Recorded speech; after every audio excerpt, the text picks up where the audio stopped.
কৃষিমন্ত্ৰীৰ গৃহ সমষ্টিত ক্ৰন্দন শ কৃষকৰ বোকাখাত বিধানসভা সমষ্টিত পানীৰ তলত কুৰিখনৰো অধিক গাঁৱৰ কৃষকৰ শস্যৰে উপচা বড়ো ধানৰ খেতি গেলাবিল নৈৰ বাঢ়নী পানীয়ে ভাঙি নিলে ৰাইজে নিৰ্মাণ কৰা বান্ধ হয়।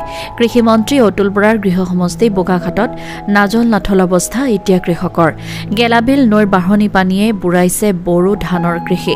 ৰাইজে কিছুদিন পূৰ্বে কৃষিৰ সুবিধাৰ বাবে গেলাবিল নৈৰ পানীয়ে বুঢ়াব নোৱাৰাকৈ নিৰ্মাণ কৰিছিল বান্ধ, কিন্তু গেলাবিল নৈৰ পানীয়ে উটুৱাই নিলে উক্ত বান্ধ। ফলত এতিয়া নামটেমেৰা গাঁও, নাৰমাৰী গাঁও, চেলেক গাঁও, মেডক গাঁও আদি প্ৰায় 20খনৰো অধিক গাঁৱৰ কৃষি পানীৰ তলত লহপহকৈ বাঢ়ি শস্য চামলা পকিবলৈ ধৰা বড়ো ধানসমূহ এতিয়া গেলাবিল নৈৰ বাঢ়নী পানীৰ তলত, যাৰ বাবে এতিয়া দিশহাৰা হৈ পৰিছে কৃষকসকল। উপায়বিহীন কৃষকে এতিয়া এককাল পানীত কেঁচাই পকাই দাইছে ধান। ৰাইজৰ আহ্বান, কৃষকসকলক ক্ষতিপূৰণ প্ৰদানৰ লগতে ভাঙি যোৱা বান্ধটো পুনৰ নিৰ্মাণ কৰি আগন্তুক সময়ত কৃষকসকলক সকাহ দিয়ক। গোলাঘাটৰ পৰা প্ৰাঞ্জল দাসৰ report, Assam north east news live. কি ক'ব, দেখিছোঁ আপোনালোকে এআঁঠু পানীত ধান দাবলগীয়া হৈছে, বাঢ়নী পানী আজি আপোনালোকৰ বড়ো ধানৰ খেতি নষ্ট কৰিছে, কি ক'ব?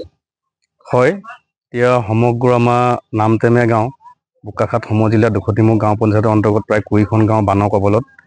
যোৱা ৰাতি নামটেমে গাঁৱৰ পূবফালে থকা নাওমাৰী বান্ধটো বা গেলাবিল বাঢ়নী পানীয়ে ভাঙি পেলোৱাত আমাৰ অঞ্চলত এতিয়া বড়ো ধানৰ খেতি চপোৱা সময়। এই খেতি চপোৱা সময়তে বানপানী আহি সমগ্ৰ ধান তাৰমানে চব পানীৰ তলত, বৰ্তমান কৃষকৰ পানীত হাঁহ নচৰা অৱস্থা। এই ক্ষেত্ৰত আমি এটা কথা ভাবোঁ যে আজি 25 বছৰমানৰ আগতেই নাওমাৰী জানটোত এখন চুইচ গেটৰ ব্যৱস্থা কৰিছিলে। আমি ধন্যবাদ জনাইছিলোঁ চৰকাৰক যে সঠিক পদক্ষেপ লৈছে বুলি, কিন্তু দুখৰ বিষয় বিভাগীয় কৰ্তৃপক্ষ আৰু ঠিকাদাৰ মিলি সেই চুইচ গেটখন টকা হৰাট কৰিলে।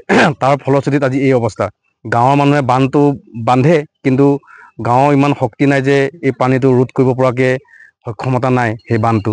গতিকে চৰকাৰে যদি সহায় নকৰে, ইয়াত কোনো গাঁৱৰ ৰাইজ তথা আমাৰ কৃষকসকলৰ পানীত হাঁহ নচৰা অৱস্থা।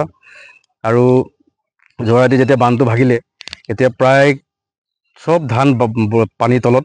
আৰু এতিয়া আপোনালোকে দেখিছে, এতিয়া দাৱনীয়ে ইতিমধ্যে পানীত ধান দাই আছে, আৰু আমাৰ গড়কাপ্তানি পথৰ ওপৰত ধান ইয়াৰ পৰা নাওৰে কঢ়িয়াই তাত শুকুৱাইছেগৈ। কি এটা মানে অৱৰ্ণনীয় পৰিস্থিতি। আৰু বছৰেকত ধান মুঠি আমি এই বড়ো ধানৰ ওপৰতে নিৰ্ভৰ কৰোঁ, যিহেতু আমি শালি ধান কৰিব নোৱাৰোঁ বানপানীৰ কাৰণে। আৰু বানপানী নিয়ন্ত্ৰণৰ কোনো ব্যৱস্থা নাই, কেৱল ৰাজনীতি আৰু ভোটৰ লালসাত বান নিয়ন্ত্ৰণৰ কথা কয়, কিন্তু বাস্তৱ ক্ষেত্ৰত আমি কোনোদিন দেখা নাপালোঁ। আজি স্বাধীনতা 75 বছৰ পিছতো নামটেমে গাঁৱত প্ৰায় 4জন মুক্তিযোদ্ধা থকাৰ পিছতো, দেশৰ হকে কাম কৰাৰ পিছতো যদি আজি এই অৱস্থা অৱহেলিত হয়, গতিকে আমি এইখন চৰকাৰক কি বুলি ক'ম, আমাৰ মুখত ভাষা নাই। আৰু আমি এটা দাবী জনাইছোঁ, আহ্বান জনাইছোঁ চৰকাৰক, যাতে এই নামটেমে গাঁৱৰ পূবফালে থকা নাওমাৰী বান্ধটো যদি এটা সঠিক বিজ্ঞানসন্মতভাৱে যদি মেজাৰ কৰি এটা চুইচ গেট ব্যৱস্থা কৰি দিয়ে, নিশ্চয় আজি কৃষকৰ এই অৱস্থা নহয়। এতিয়া মেক্সিমাম ঘৰৰ পৰিয়ালত নাও নাই, এতিয়া নাও প্ৰয়োজন। যে ধান দাই উঠি নাও পানী নি পেলাই বাম জেগা এটাত উঠাব লাগিব, গতিকে সেইবিলাক কোনো ব্যৱস্থা নাই। এই মুহূৰ্তলৈকে কাৰো খবৰ নাই। হয়তো আৰু এটা কথা ভাবোঁ যে হঠাতে আহি গ'ল বান্ধটো, আমি নভবাকৈ। কৃষকেও এই ক্ষেত্ৰত কোনো সাৱধানতা ল'ব নোৱাৰিলে ধান চপোৱাৰ ক্ষেত্ৰত। আৰু দেখিছোঁ যে কামৰ আৰু কথাৰ মাজত আকাশ পাতাল পাৰ্থক্য দেখিলোঁ। কৃষি বিভাগৰ কোনো ইয়াত ব্যৱস্থা নাই।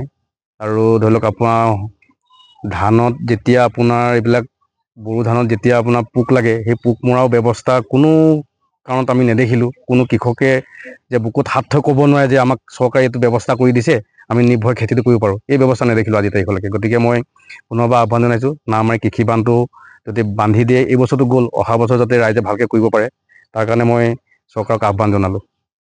আমি এতিয়া এআঁঠু পানীত ধান দাবলগীয়া হৈছে। এতিয়া কৃষি মন্ত্ৰীয়ে চাই কি ব্যৱস্থা লয়, এইটো আমাক অলপ সহায় সহযোগ কৰি দিয়াৰ কাৰণে আমি অনুৰোধ জনাইছোঁ যে